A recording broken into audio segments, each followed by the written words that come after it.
ابن ابی ذئب نے بیان کیا، ان سے زہری نے، ان سے عبید اللہ نے، اور ان سے حضرت ابو ہریرہ اور زید بن خالد رضی اللہ عنہ نے کہ ایک دیہاتی نبی کریم صلی اللہ علیہ وسلم کے پاس آیا۔ حضرت صلی اللہ علیہ وسلم بیٹھے ہوئے تھے۔ انہوں نے عرض کیا، یا رسول اللہ صلی اللہ علیہ وسلم، ہمارے درمیان کتاب اللہ کے مطابق فیصلہ کر دیں۔ اس پر دوسرے نے کھڑے ہو کر کہا کہ انہوں نے صحیح کہا یا رسول اللہ صلی اللہ علیہ وسلم، ان کا کتاب اللہ کے مطابق فیصلہ کریں۔ میرا لڑکا ان کے یہاں مزدور تھا اور پھر اس نے ان کی بیوی کے ساتھ زنا کر لیا۔ لوگوں نے مجھے بتایا کہ میرے لڑکے کو رجم کیا جائے گا، چنانچہ میں نے 100 بکریوں اور 1 کنیز کا فدیہ دیا۔ پھر میں نے اہل علم سے پوچھا تو ان کا خیال ہے کہ میرے لڑکے پر 100 کوڑے اور 1 سال کی جلا وطنی لازمی ہے۔ حضرت صلی اللہ علیہ وسلم نے فرمایا کہ اس ذات کی قسم جس کے ہاتھ میں میری جان ہے، میں تم دونوں کا فیصلہ کتاب اللہ کے مطابق کروں گا۔ بکریاں اور کنیز تمہیں واپس ملیں گی اور تمہارے لڑکے کو 100 کوڑے اور 1 سال کی جلا وطنی کی سزا ملے گی۔ اور انیس، صبح اس عورت کے پاس جاؤ اور اگر وہ اقرار کرے تو اسے رجم کر دو۔ چنانچہ انہوں نے اسے رجم کیا۔ صحیح بخاری حدیث نمبر 6836۔ امام مالک نے خبر دی، انہیں ابن شہاب نے، انہیں عبید اللہ بن عبداللہ نے، اور انہیں ابو ہریرہ اور زید بن خالد رضی اللہ عنہ نے کہ رسول اللہ صلی اللہ علیہ وسلم سے اس کنیز کے متعلق پوچھا گیا جو غیر شادی شدہ ہو اور زنا کرا لیا، تو حضرت صلی اللہ علیہ وسلم نے فرمایا کہ اگر وہ زنا کرائے تو اسے کوڑے مارو، اگر پھر زنا کرائے تو پھر کوڑے مارو، اگر پھر زنا کرائے تو پھر کوڑے مارو، اور اسے بیچ ڈالو، خواہ 1 رسی ہی قیمت میں ملے۔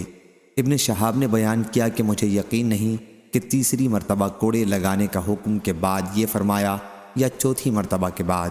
صحیح بخاری حدیث نمبر 6837۔ امام مالک نے خبر دی، انہیں ابن شہاب نے، انہیں عبید اللہ بن عبداللہ نے، اور انہیں ابو ہریرہ اور زید بن خالد رضی اللہ عنہ نے کہ رسول اللہ صلی اللہ علیہ وسلم سے اس کنیز کے متعلق پوچھا گیا جو غیر شادی شدہ ہو اور زنا کرا لیا، تو حضرت صلی اللہ علیہ وسلم نے فرمایا کہ اگر وہ زنا کرائے تو اسے کوڑے مارو، اگر پھر زنا کرائے تو پھر کوڑے مارو، اگر پھر زنا کرائے تو پھر کوڑے مارو، اور اسے بیچ ڈالو، خواہ 1 رسی ہی قیمت میں ملے۔ ابن شہاب نے بیان کیا کہ مجھے یقین نہیں کہ تیسری مرتبہ کوڑے لگانے کا حکم کے بعد یہ فرمایا یا چوتھی مرتبہ کے بعد۔ صحیح بخاری حدیث نمبر 6838۔